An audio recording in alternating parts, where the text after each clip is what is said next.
Hello everybody, what we're going to be having a look at in today's short video are language features, specifically those used for persuasive effect.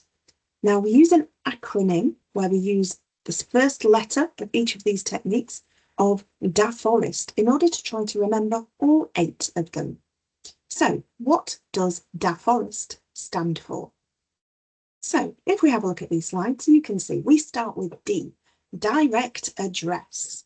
We have A, which stands for alliteration, F for facts, O, opinions, R, rhetorical questions, E, emotive language, S, statistics, and T, which stands for triplet or power of 3. And now what we're going to do now is go into detail of what all of these are, examples of them and how they're used, and of course, most importantly, why they're used and how this applies to your functional skills exams. So we're going to start off by looking at direct address. Direct address is where we use words like you in order to speak directly to our reader. Now, bearing in mind that if we're speaking to somebody and we're saying you, the recipient, the person we are actually engaging with talking to, knows that we are speaking and including them. When we're writing, we can use words like you in order to make it feel more personal and to make our writing feel more engaging. So you can see the example here. It says you can make a difference.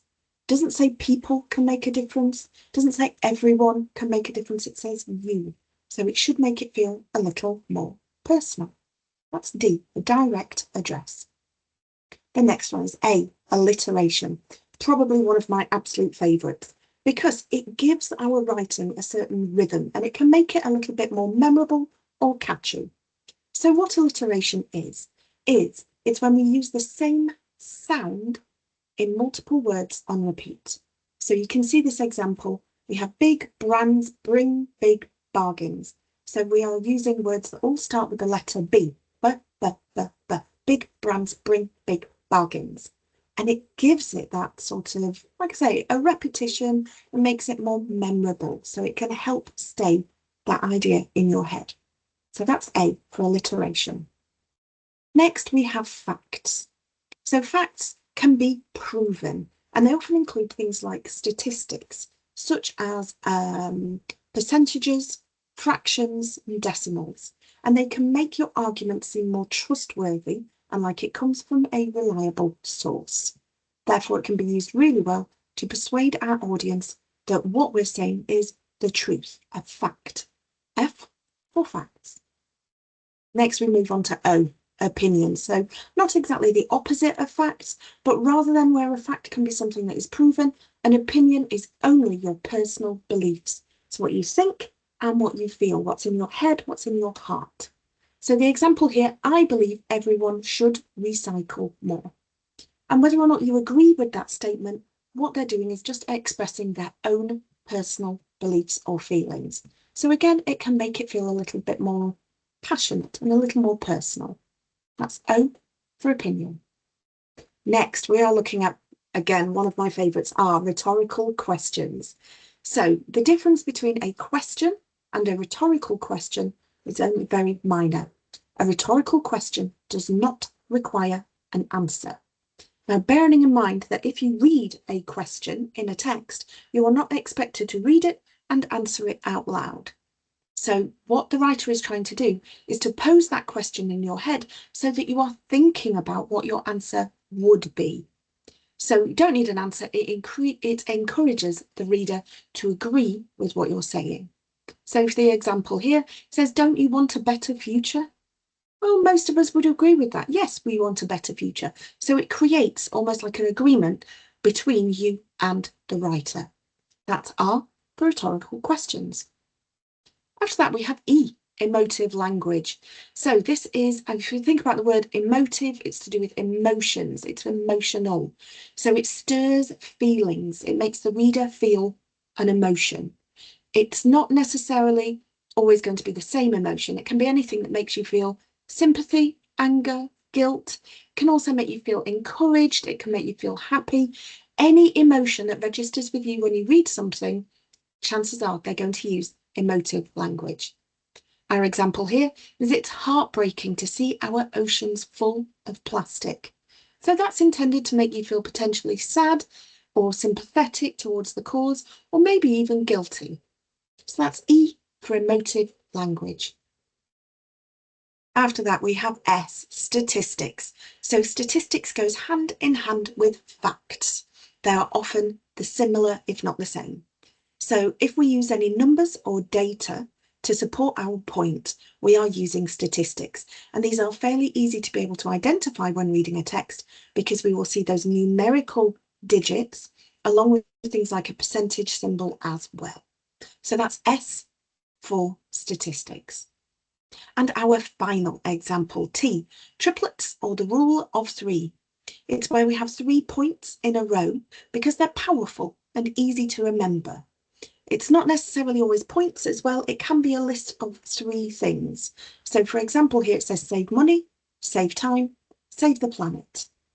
We could also look at commonly used examples for most common ones that we use on an everyday basis are things such as, if we look at the colours of the traffic light, we have red, amber and green. When we look to cross the road, we stop, look and listen. They don't have to be individual words. They can be short phrases or sentences. It could even be a list of 3 things that we are doing. So for breakfast, I want a bacon sandwich, a bowl of beans and some mushrooms. So again, we've got a triplet. It's 3 things all on the same subject all together. So what we're going to have a look at here is a short piece of text. And we're going to identify exactly where these features are. So the text says, you can change the world. Over 70% of people are already recycling. Are you doing your part? Start today for a cleaner, greener, brighter future. So if we look right at the very beginning, the very first word we're using here is you. Because they are speaking directly to you, the reader, that is an example of direct address. You can change the world. The next one says over 70% of people already recycle.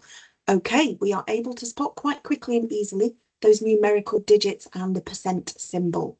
Therefore, we know this one is an example of statistics. It follows that by saying, are you doing your part? A question, a written question that doesn't require an answer. Therefore, it is a rhetorical question. And then the last sentence says, start today for a cleaner, greener, brighter future. Cleaner, greener, brighter future. 3 items listed all together is a triplet, or the power of 3. So even only by writing sort of 3 or 4 sentences, we have lots of these features in there, and they can really help to emphasize the point that you're trying to get across to your audience.